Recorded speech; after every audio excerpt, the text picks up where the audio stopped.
Just got paid, but the man needs to give me a raise.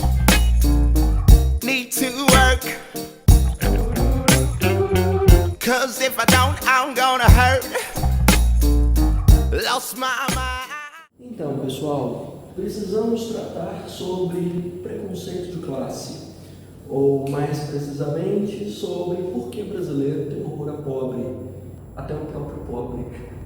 É uma questão já velha nesse país e que, vez ou outra, aflora da forma mais tosca e da forma mais desumana possível.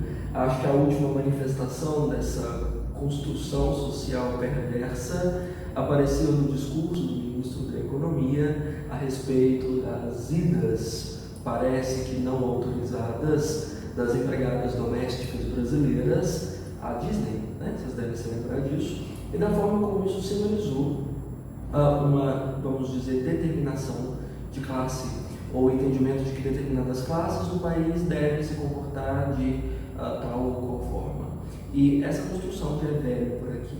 Nós já discriminamos classes ou determinamos como determinados grupos devem se comportar já há muito tempo, a ponto inclusive de criminalizar determinadas classes e beatificar outras. E entender essas origens e os efeitos disso em sociedade é fundamental para entender por que o Brasil continua sendo ele mesmo tão pobre de espírito, né? E periferia do resto do mundo.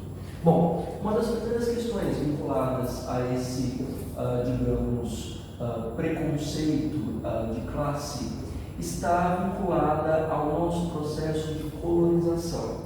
E mais precisamente, eu creio, dentro desse processo de colonização, a chegada da família real ao Brasil. Na verdade, eu considero a chegada da família real ao Brasil mais do que um fato histórico, mas, digamos, um símbolo da construção moral e cultural brasileira. Então, ela é bastante representativa de como nós nos enxergamos como sociedade, ou como nós nos construímos como povo, né? A partir do momento em que nós recebemos em terras brasileiras, vamos dizer, uma casta de civilização, vocês sabem bem, em 1808. Uma aula, inclusive, que nós comentávamos a respeito de história, não faz muito tempo, eu dizia como a família real trouxe consigo esse ícone de cultura, né, superior, de cultura estrangeira superior, em oposição diametralmente forte de uma cultura nacional ou de um povo brasileiro considerado tosco, inferior, mal acabado, pobre, né? Então, vamos dizer que essa categorização entre a nobreza e a pobreza já se estabelece no princípio da nossa organização civilizada, ou a partir do momento em que a nossa querida nobreza portuguesa pisa nessas terras, fugida dos avanços napoleônicos insanos. Nesse momento já fica muito claro quem tem o sangue mais nobre e, portanto, mais respeitável, mais digno, a quem cabem todos os direitos e a quem deve caber só mesmo o espaço das senzalas, das migalhas, dos restos, né? E digamos que todos foram felizes enquanto esse nível de segregação foi estabelecido. Inclusive, a evolução de basicamente todos os eventos históricos ao longo da formação brasileira foi tranquilamente estabelecida assim. Vamos dizer que essa matriz de sociedade, ao longo de praticamente toda a nossa história, consolidou uma sociedade basicamente eugenista. Se é que vocês têm clareza sobre esse conceito, nós já falamos bastante a respeito dele, de entender uma sociedade que segrega, né? Ou seja, de entender que não existe a possibilidade de misturar segregacionista, né? De misturar classes diferentes, de envolver inclusive um processo de higienização, quando inclusive essas classes se misturam e porventura resolvem se misturar com os grupos ditos nobres. Então não existe nem de longe a possibilidade de aceitar esse disparate, esse absurdo, que inclusive muitos criticaram, como figuras como Monteiro Lobato, da miscigenação brasileira, de permitir, por exemplo, que a escória dos negros, dos pobres e dos excluídos se envolvesse com os nobres de pele, dos nobres de nascimento ou dos nobres de dinheiro dentro de um mesmo espaço. Então, essa dinâmica de segregação e de higienização que pautou o fascismo, que pautou o nazismo, que pautou as primeiras civilizações dentro da sociedade grega, romana, e boa parte do que a gente conhece como sociedade é o que também pautou a sociedade brasileira desde os primeiros tempos. É o que manteve a ordem social desde que nós nos entendemos por civilização, incluindo a brasileira. Tá, mas então qual é a novidade nesse momento? Bom, a novidade neste momento é que talvez o quadro tenha mudado. E talvez esses pobres tenham de repente ganhado áreas nobres. Ou talvez, de repente, esses pobres, dentro de um processo de consciência de classe, tenham orgulho da sua condição e tenham reivindicado espaços que até então eram só dos nobres. Então vamos dizer que as hierarquias, os estamentos sociais estão sendo relativizados, estão sendo questionados. Quando é que isso começa a ser questionado, na verdade? Bom, na verdade nós começamos a questionar esses padrões com a ascensão dos princípios de equidade no mundo inteiro.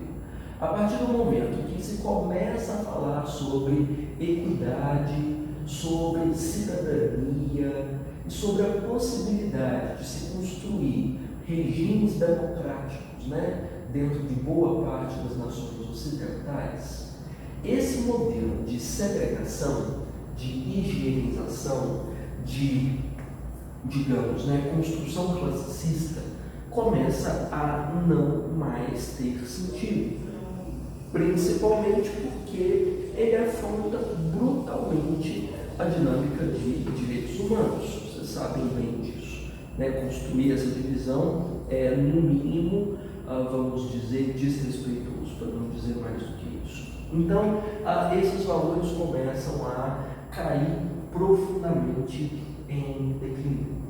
Nós vemos isso aqui, na verdade, dentro da Revolução Francesa. Eu creio que tenha sido o primeiro grande momento dentro da Idade Contemporânea, em 1789. Mas com a chegada da família real, então quer dizer que esse valor já vinha sendo discutido. Claro que vinha sendo discutido, mas é óbvio que a família real, ainda dentro dos seus valores conservadores, não ia aceitar uma pauta vinculada à Revolução Francesa. Afinal, a família real portuguesa estava vindo fugida da Revolução Francesa e de tudo que ela representava, que no caso era a mudança dos paradigmas de organização da sociedade, perseguir inclusive a nobreza, as monarquias constitucionalizadas. Então vocês sabem bem, não combinava com eles. Mas aí daí por diante, a gente sabe que a Declaração Universal dos Direitos do Homem e do Cidadão vão endossar princípios de equidade, de cidadania. A gente sabe que no Brasil, mais tarde, com a redemocratização em 85, assim como a Constituição Federal em 88, vão mudar também uma parte considerável desses paradigmas e vão, pouco a pouco, tentar, pelo menos em lei, desfazer esses princípios que até então dominavam o país. Aí a questão é, vão desfazer mesmo? Vão desmanchar mesmo uma tradição de séculos dentro do país? Talvez essa seja a maior resposta para justificar um ressentimento de classes dentro da realidade brasileira, ou um princípio de justificativa, quem sabe, de entender que existe uma mudança na lei. A lei propõe equidade. A lei propõe que eu não posso discriminar uma pessoa pela cor, pela condição de nascimento, pelo lugar onde vive ou pelo quanto ganha. Mas isso não significa que nós consigamos alterar imediatamente a forma como as pessoas se comportam. Eu tenho dito isso já milhares de vezes, inclusive pela tendência que a maioria das pessoas tem de achar que criar leis é uma saída para mudar a realidade, principalmente em relação à forma como as pessoas agem. Não é. Olha, o fato de haver uma lei consolidada que crie crimes ou sanções a respeito de comportamento em sociedade não significa que os comportamentos de fato vão ser alterados.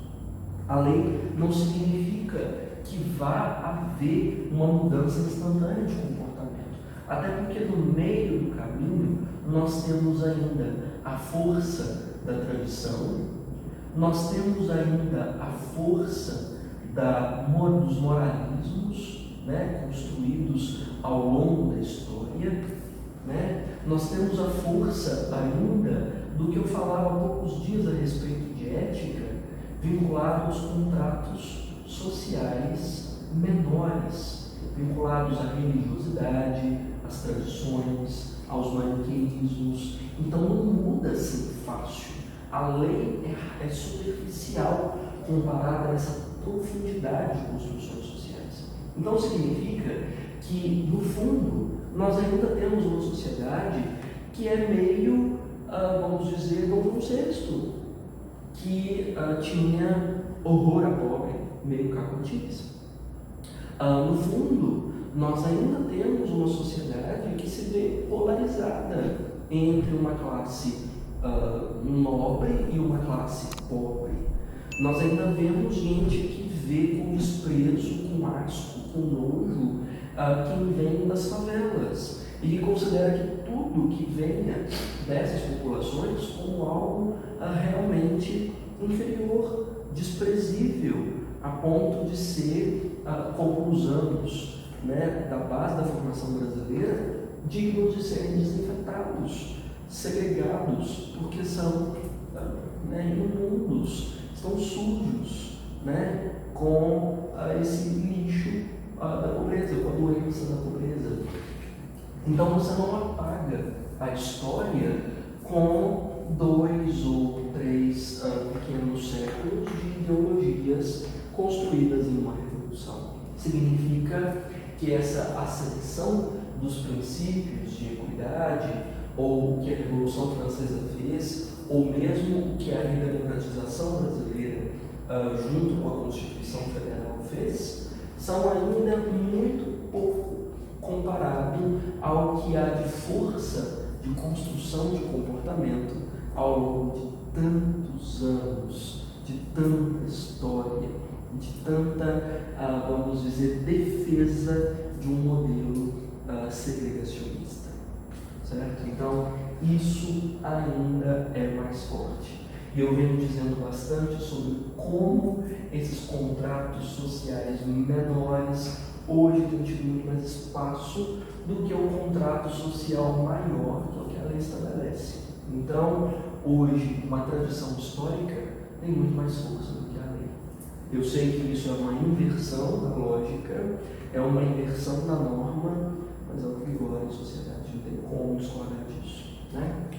Bom, para além dessa visão, dessa distância muito grande entre essa ascensão dos princípios de equidade e a alteração real dos comportamentos, eu posso dizer para vocês de uma vergonha e de uma revolta. Eu confesso que eu estou tendo acesso a essa ideia há muito pouco tempo. Então eu estou assentando essa concepção ainda. Então eu peço para vocês me ajudarem a elaborar e para ver se concordam com o que eu estou dizendo. A noção dita por alguns historiadores, por algumas linhas de pensamento, é a de que a movimentação toda levantada durante a Guerra Fria trouxe principalmente uma promessa, vamos dizer, de prosperidade do modelo econômico capitalista. Eu acho que isso não é novidade para ninguém. Afinal de contas, para o mundo ocidental, regido pela hegemonia econômica dos Estados Unidos, essa promessa de hegemonia econômica, ao capitalismo, de prosperidade econômica em função do capitalismo, e em função do capitalismo aconteceria para a classe dita dominante, isso já era quase certeza. Afinal de contas, já havia um processo de ascensão econômica visível. Se vocês pensarem, por exemplo, na ascensão da indústria automobilística, da ascensão, por exemplo, do acesso aos meios de consumo e da forma como isso de fato parecia que geraria resultados bastante significativos. Mas, vamos dizer que os resultados não foram exatamente esses. A Guerra Fria não consolidou o classicismo. A Guerra Fria não consolidou uma classe mais rica, próspera economicamente, em detrimento dos mais pobres. Mas a Guerra Fria trouxe um processo de relativização muito grande, considerando a divisão de classes, vamos dizer, relativização de classes, embora a gente já saiba que a Guerra Fria tenha relativizado praticamente tudo em sociedade, valores, instituições, absolutamente tudo, até porque, como eu vivo dizendo, a queda do Muro de Berlim não representou só a derrubada de tijolos, mas a derrubada de praticamente todas as certezas e estruturas que a sociedade mantinha como sólidas até então. E nesse momento, vamos dizer que os grupos que eram considerados oprimidos começam a ganhar cada vez mais visibilidade, como, por exemplo, o espaço dado a mulheres, o espaço dado a negros, o espaço dado à comunidade LGBTI, o espaço dado às pessoas com deficiência, o espaço dado às pessoas mais pobres, cada vez mais nos espaços onde há essas outras pessoas. Visibilidade, começam a ter acesso a direitos e, principalmente, começam a ter possibilidade de ascensão social. Olha só, eu, por exemplo, estou só podendo falar para vocês nesse momento porque eu sou resultado disso. Eu saí de, no mínimo, 3, 4 grupos oprimidos diferentes de onde eu sou, do qual eu faço parte, e ganhei visibilidade, ganhei uma par tanto de direitos e consegui ascensão social a ponto de eu suplantar a classe que até então era dita dominante. E essa classe que era dita dominante, hoje amarga com desemprego, com obsolescência, até porque ela não conseguiu se firmar no mercado. E pessoas como eu, que até então eram oprimidas e invisíveis, porque elas, vamos dizer, estavam à margem, eram uma escória, hoje elas têm espaço. Então essa virada trouxe vergonha e trouxe revolta. De modo que hoje, por exemplo, ver esses ex-pobres, ver negros, ver mulheres em cargos de liderança, ver gays circulando por todos os espaços, ou inclusive nos cargos de chefia, em todos esses lugares de dominação, revolta, incomoda, gera discurso de ódio cada vez mais. Porque, teoricamente, essas pessoas estão ocupando o lugar que era de outras na promessa da Guerra Fria aqui ao longo do século XXI. Então, isso é uma espécie de, vamos dizer, causa de haver tanta revolta atual em relação à classe mais pobre. É porque há uma sensação, que é a justificativa maior para esse ressentimento de classes, de que esses grupos roubaram o lugar dos mais ricos, entendeu? É como se os mais pobres e os oprimidos, os marginalizados, tivessem surrupiado o espaço dos mais pobres. Porque sim, a favela hoje ocupa o centro. Porque sim, a senzala hoje mora na casa grande. dói, né? Isso incomoda, né? Porque hoje talvez o filho viado sustente a casa e ele seja o chefe da família, né? Então essas coisas perturbam e isso gera mais ressentimento de classes, né? Aí vem aquele ranço horroroso que houve, por exemplo, com figuras como Machado de Assis, que foi branqueado, é um livro de alma branca, porque não pode proibir a fronteira, né, da construção histórica. Proibir, não pode. Tá errado ter gente de bermuda e chinelo no aeroporto, porque o aeroporto virou uma rodoviária. Não é, senhora esposa do Didi? Vocês devem se lembrar desse fato, não sei. Mas aconteceu há muito tempo. Então, são construções assim que sustentam ainda esse horror a pobre, né, sobre o que eu estou falando. Eu estou usando muito essa referência, não sei se vocês conhecem, é um programa velho, mas a sátira ficou muito forte dentro da TV brasileira. O programa se chama Sai de Baixo, foi exibido na TV Globo nos anos 90 e era incorporado pelo Miguel Falabella. O personagem dele se chama Caco Antibes e se tornou a maior personificação no Brasil, dentro da produção do humor, desse horror a pobre, desse ressentimento de classes, dessa construção eugenista, segregacionista e de higienização. Pobre é uma coisa triste. Então, isso é uma tendência de construção social ainda forte. Então, significa que nós não temos uma democracia completa. Nós temos uma democracia em lei, não uma democracia em comportamento. Ela foi criada no papel, ela não foi criada na vida. Significa que as patroas ainda sentem que as suas empregadas são mucamas, né? Ou que os seus motoristas são os seus escravos particulares, os seus criados, não necessariamente pessoas trabalhadoras ou algo assim. Então ainda existe uma construção pesada, né? Nesse caso, uma das consequências mais fortes que nós vemos, ou um dos impactos mais visíveis que nós encontramos dentro das cidades brasileiras é a segregação espacial. Eu acho que é uma das questões mais fortes dentro do cenário brasileiro, né? Inclusive, eu até comentava, fiz um vídeo recente para o YouTube sobre a escola de Chicago e eu citava o Henri Lefebvre, que é um dos grandes nomes dessa escola, e o Henri Lefebvre comenta que uma das principais bases da construção da igualdade é o direito à cidade. Ou seja, você ocupa o espaço que você quiser.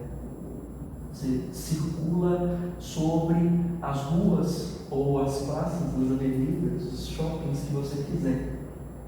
E nós sabemos que dentro das cidades brasileiras a coisa não funciona bem assim. Nós sabemos que há bairros para ricos e para pobres, né? Nós sabemos que há shoppings que não podem ser frequentados pelos mais pobres no Brasil.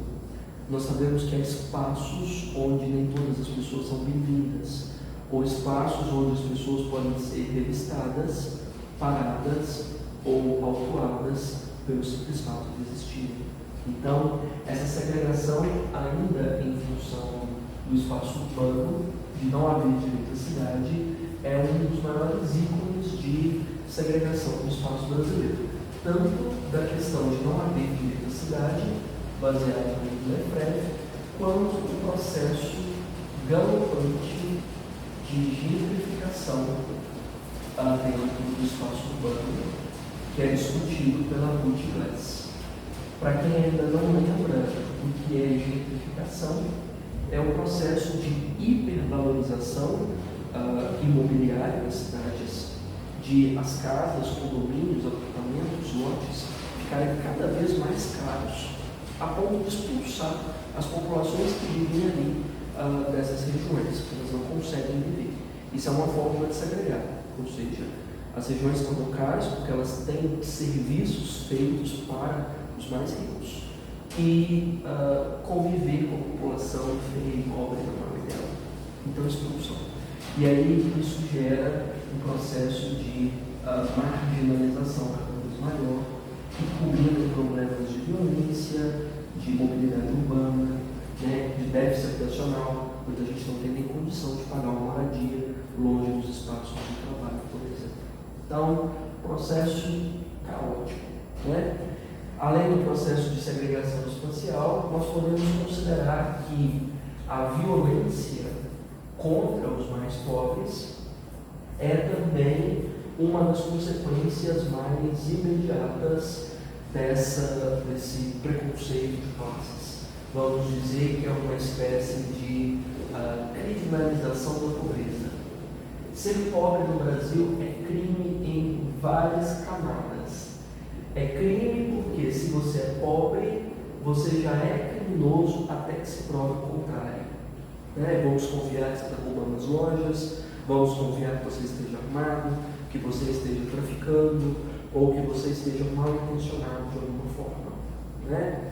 Para os mais abastados, para os mais privilegiados, você é inocente até que se prove o contrário. Para os mais pobres, não. Né? Resolva aparecer de bicicleta à noite em qualquer lugar, parecendo pobre, para você ver o nível de julgamento que eu usei. Né? Da mesma forma que estar pobre é julgado como preguiça, é julgado como falta de talento, é julgado como falta de vontade. Até porque nós vivemos uma sociedade que se julga regida por mérito. Ou seja, se você não tem renda necessária para viver, segundo boa parte da população, você não quis. Você podia ter feito por onde? Ignoram a historicidade, ignoram a falta de acesso aos recursos básicos, a forma de educação, tudo, para reduzir tudo a mérito. Então, há um processo de criminalização da vítima como uma das consequências mais brutais dentro dessa sociedade. Ou seja, a criminalização da vítima, vamos dizer que é um novo código posso dizer quase um novo código de Estado, né, dentro dessa sociedade. É quase um novo código de organização social, ou, se vocês preferirem, é uma roupagem para a eugenia.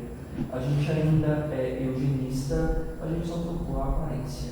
Talvez aproxime-se do que Florestan Fernandes chama de mito da democracia racial. Aqui nós temos um mito da democracia social mesmo, até porque as linhas de cor, as linhas da pobreza, as linhas de segregação, como o Digoar discute, ainda estão muito bem traçadas entre todos nós.